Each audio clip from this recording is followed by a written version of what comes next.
لیکن ہم سب لوگ ان کی طاقت کے نشے میں، خود بھی نفس کے مارے ہوئے لوگ، ان کو تو ذلہ الہی پکارتے ہیں،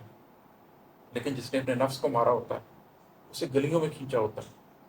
تکلیف کے ادوار سے گزرا ہوتا ہے، تکلیف کے سالوں سے گزرا ہوتا ہے اپنی ذات کی تشکیل کے لیے، اس کو ہم کہتے ہیں تم تو ایک قاتل ہی ہو، تم نے تو اپنی ذات مار دی۔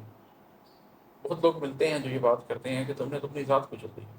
تم نے تو اپنے آپ کو ختم کر دیا، تم تو وہ شخص نہیں رہے جو تم تھے۔ تو یہ ایک ہے دنیا میں ایک تاثر کہ جو طاقتور ہے اس کے لیے القابات ہیں، اور جس نے اپنے نفس کو کچلا ہے اس کو بیسکلی یہ کہا جائے گا کہ تم نے تو اپنے آپ کو برباد کر دیا۔ اور ہے کہ کرم تھا رب کا، رضائے حق سے رستے کھل گئے تاریخ شب میں بھی تمہاری۔ کرم تھا رب کا، رضائے حق سے رستے کھل گئے تاریخ شب میں بھی تمہارے، تم نے کیسے قلب کو روشن جگہ اور ذات کو منزل کا حامل کہہ دیا تھا۔ اگر آپ بچ بھی جائیں ان راستوں سے، اگر آپ کہیں پر پہنچ بھی جائیں، تو یہ کرم ہوتا ہے رب کا، یہ رضائے حق ہوتی ہے کہ وہ تاریخ شب میں بھی آپ کے لیے راستے کھول دے۔ آپ میں مجھ میں ایسی کوئی خاص بات نہیں ہے کہ ہمارے لیے راستے کھول دیے جائیں۔ بڑے بڑے فن خان، بڑے بڑے اونچے لوگ پھر رہے ہیں معاشرے میں راستہ ڈھونڈتے ہوئے، ان کو راستے کی کوئی پہچان نہیں، وہ نہ اپنے اندر کے راستوں کو پہچانتے ہیں نہ اپنے باہر کے راستوں کو پہچانتے ہیں۔ تو یہ تو اللہ کا خاص کرم ہوتا ہے، یہ تو رضائے حق ہوتی ہے کہ وہ طریق شب میں بھی راستے کھول دے آپ کے لیے، باہر سفر کرنے کے راستے بھی اور اندر سفر کرنے کے راستے بھی۔ تم نے کیسے قلب کو روشن جگہ اور ذات کو منزل کا حامل کہہ دیا تھا۔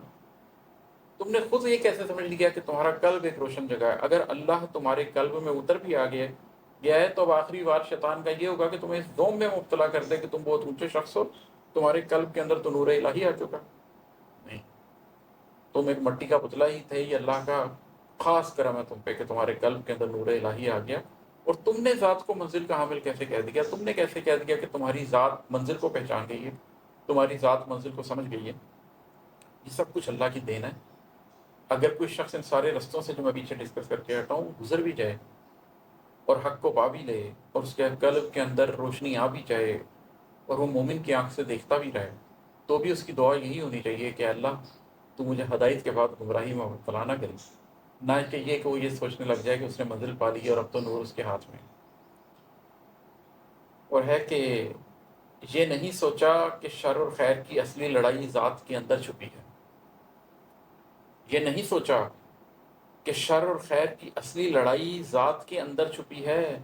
نفس کے آفیب کو دل میں ہی رہنے دے دیا اور خود کو عامل کہہ دیا تھا۔